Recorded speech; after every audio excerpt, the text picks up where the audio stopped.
Have you ever considered the oddity that one of the most iconic phrases in history is grammatically incorrect? It turns out we've all been misquoting it. Neil Armstrong clarified that his historic lunar statement was, "One small step for a man, one giant leap for mankind," which logically makes more sense. There are many instances where initial perceptions are misleading. For example, the terrifying roars of the T-Rex in Jurassic Park are actually the sounds of tortoises mating. And the majestic eagle's cry we're familiar with is a Hollywood fabrication. Its real call is quite different. Here are some true but seemingly improbable facts. It's well known that humans can survive with only one kidney. But did you know it's also possible to live without a spleen, appendix, gallbladder, tonsils, 6 ribs, and even one lung?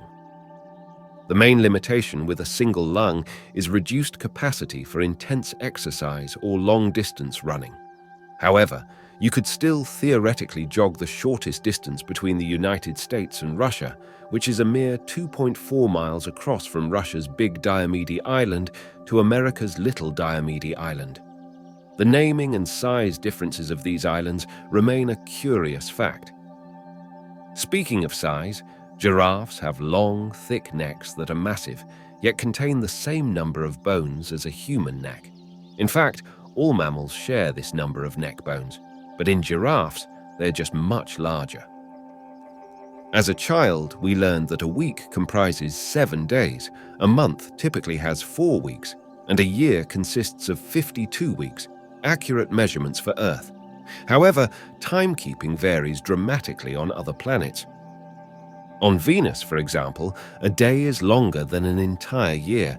It's probably helpful to mention that a day on a particular planet is defined as the time it takes that planet to spin around once on its axis, and the year is the time it takes for the planet to orbit around the star, in this case, the Sun. Pluto, before its reclassification in 2006, didn't even complete one orbit since its discovery in 1930, highlighting the vast differences in celestial time cycles. On a lighter note, New Zealand boasts a hill with an exceptionally lengthy name. Tau matawhakatangihanga ko au o tamate atu ripu kakapiki maunga horo nuku pokai whenua ki tanata. And you're welcome. Rejection and criticism are part of life's journey, often leading to greater achievements. The founder of Lamborghini was spurred to start his own company after being turned away by Ferrari. Steve Jobs, too, found new direction and success after initially being ousted from Apple. Similarly, Microsoft's discontinuation of Internet Explorer reflects a learning curve in their product evolution. These anecdotes underscore that progress isn't always linear. Historical timelines can be surprising, like the fact that humans landed on the moon before adding wheels to suitcases, a small but significant innovation in travel convenience. Or consider the timeline of technological and architectural marvels. The iPhone's creation in 2007 is temporally closer to Cleopatra than her lifetime was to the construction of the pyramids. And while Oxford University is ancient by modern standards, predating the Aztec Empire, it's not the oldest of its kind, with India's Nalanda University existing centuries earlier. These facts remind us that history is a tapestry of unexpected sequences and timelines. Before matches, there were lighters, and sharks were swimming in the oceans even before grass covered the earth or Saturn had its rings. A testament to the ancient and enduring nature of some species compared to human civilization's relative novelty. Our achievements may seem monumental, but they're part of a larger, more humbling narrative of life on Earth. In personal reflections, we often feel unique or special, like in conversations with loved ones or during breakups, as was the case with my girlfriend. But on a biological level, humans are less distinct than we might think, sharing 50% of our DNA with bananas and fruit flies. This fact challenges our perception of uniqueness. However, if you want a true sense of uniqueness, consider the probabilities involved in shuffling a deck of cards. With 52 cards, the number of possible arrangements is 52 factorial, or about 8x10 circumflex 67 different combinations.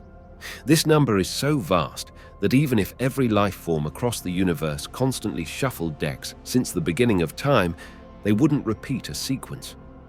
Such statistics offer a fascinating perspective on probability and uniqueness in the universe. Geographical arrangements often defy common expectations. Surprisingly, only Russia separates Finland and North Korea, making them neighbors in a broad sense.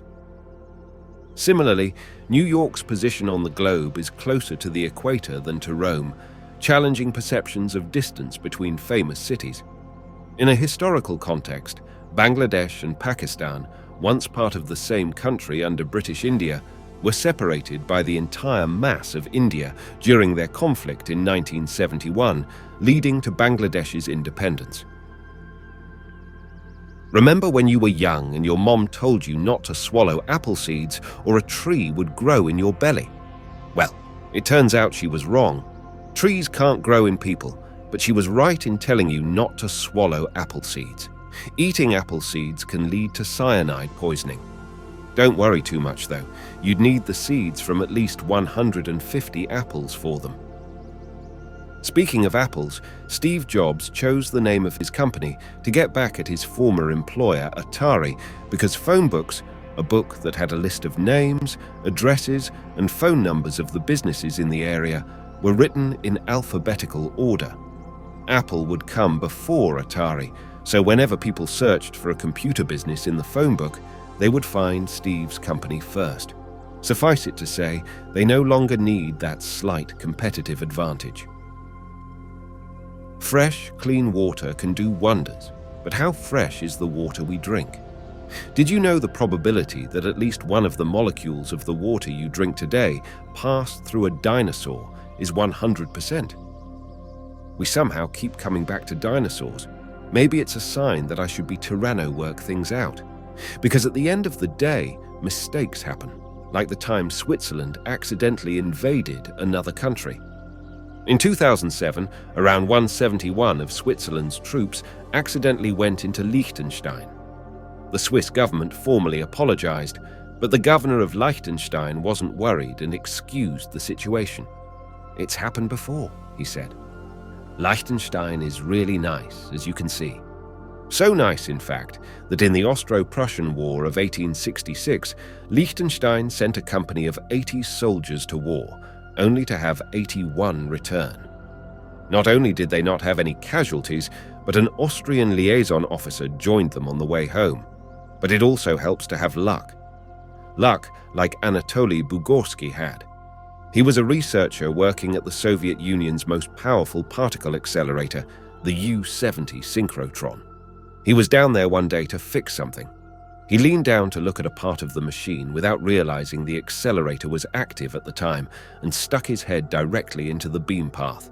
He reported seeing a tremendously bright flash, likely due to his optic nerves being excited through the roof. Believe it or not, he actually wanted to cover it up and decided to continue working. As time passed, Anatoly noticed huge swelling developing along the regions where the beam had entered and exited his head.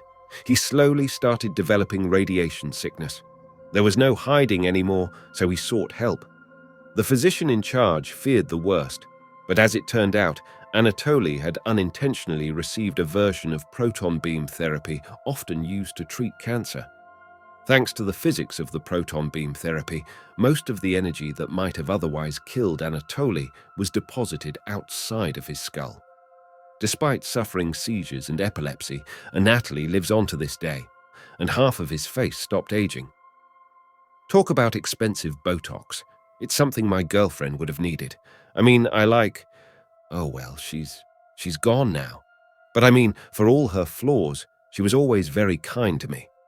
Despite what we went through, despite how rough the breakup was, she put her hand in mine, looked me in the eye assuredly and told me, "We can still be cousins." That, of course, was completely made up. Or was it?